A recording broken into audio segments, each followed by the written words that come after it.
السلام علیکم دوستو، آج کی نئی ویڈیو کے ساتھ رانا فاروق سار آپ کی خدمت میں حاضر ہیں۔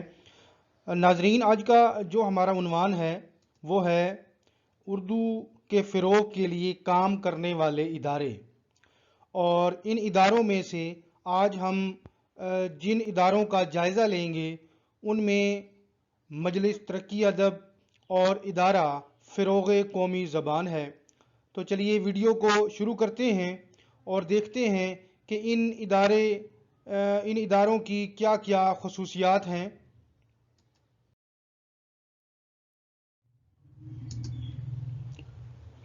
سب سے پہلے ہمارے پاس ہے مجلس ترقی ادب لاہور۔ اس میں اس کا ہم قیام دیکھیں گے کہ اس کا قیام کب ہوا۔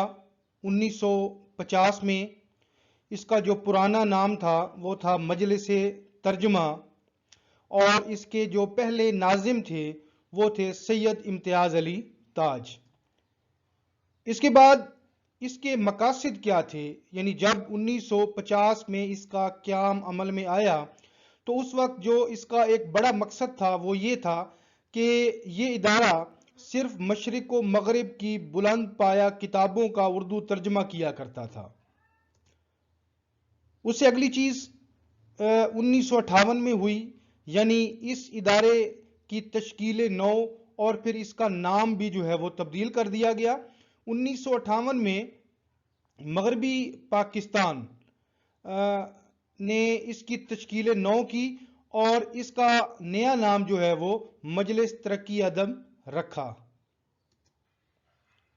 تشکیل نو کے بعد اگر ہم اس کے اغراض و مقاصد دیکھیں تو اس میں تین جو ہیں وہ زیادہ اہمیت کے حامل ہیں۔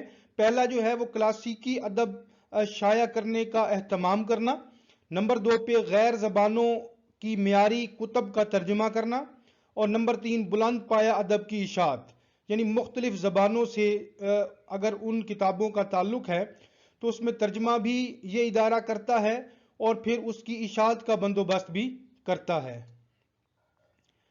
اگر ہم اس ادارے سے شائع ہونے والی مشہور کتابیں دیکھیں تو ان میں چند ایک ہمیں یہ نظر آتی ہیں، جیسے مقالات سر سید 16 جلدوں میں مجلس ترقی ادب لاہور سے ہی شائع ہوا۔ اس کے علاوہ مقالات حافظ محمود شیرانی بھی 8 جلدوں میں اسی ادارہ نے شائع کیا۔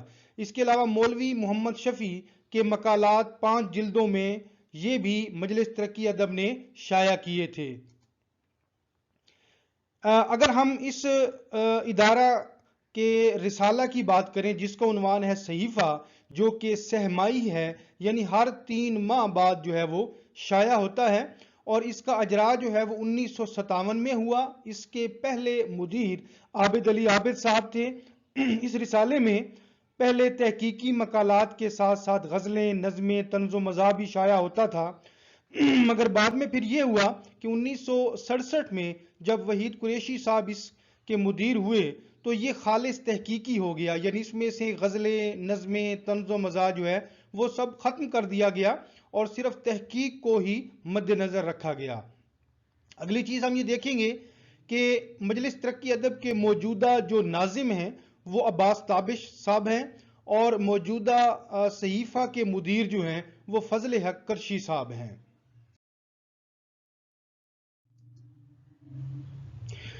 اس کے بعد دوسرے نمبر پہ ہمارے پاس ہے ادارہ فروغ قومی زبان۔ تو چلیے اس کی معلومات دیکھتے ہیں۔ اس میں سب سے پہلے اس کا قیام ہے 14 اکتوبر 1979 کراچی میں، یعنی اس کا جو قیام ہوا سب سے پہلے وہ کراچی میں ہوا۔ اس کا پرانا نام جو ہے وہ مقتدرہ قومی زبان، اور اس کے پہلے صدر جو تھے وہ ڈاکٹر اشتیاق حسین قریشی تھے۔ پہلے معتمد یعنی سیکرٹری کون تھے؟ میجر آفتاب حسن۔ اس کے بعد اس ادارہ کا دفتر جو ہے وہ 1983 میں اسلام آباد جو ہے وہ منتقل کر دیا گیا تھا۔ اگر ہم اس کے اغراض و مقاصد کا جائزہ لیں تو سب سے پہلے اس میں جو چیز اہم ہے وہ یہ ہے کہ پاکستان میں فروغ اردو کے وسائل اور ذرائع پر غور اور ضروری اقدامات کرنا۔ نمبر 2 پہ لغات اور دوسرے مواد خواندگی کی ترتیب و تدوین۔ تیسرے نمبر پر اصلاحات سازی پر کام اور باقی اداروں کے ساتھ رابطے کا کام بھی اس ادارے کے فرائض میں شامل ہے۔ اس کے بعد اس کے ماہنامہ رسالہ یعنی اخبار اردو کی اگر ہم بات کریں تو اس کی اشاعت جو ہے وہ 1981 سے باقاعدہ جو ہے وہ ہو رہی ہے، اور 2011 سے یہ رسالہ آن لائن ادارہ کی سائٹ پر موجود ہے۔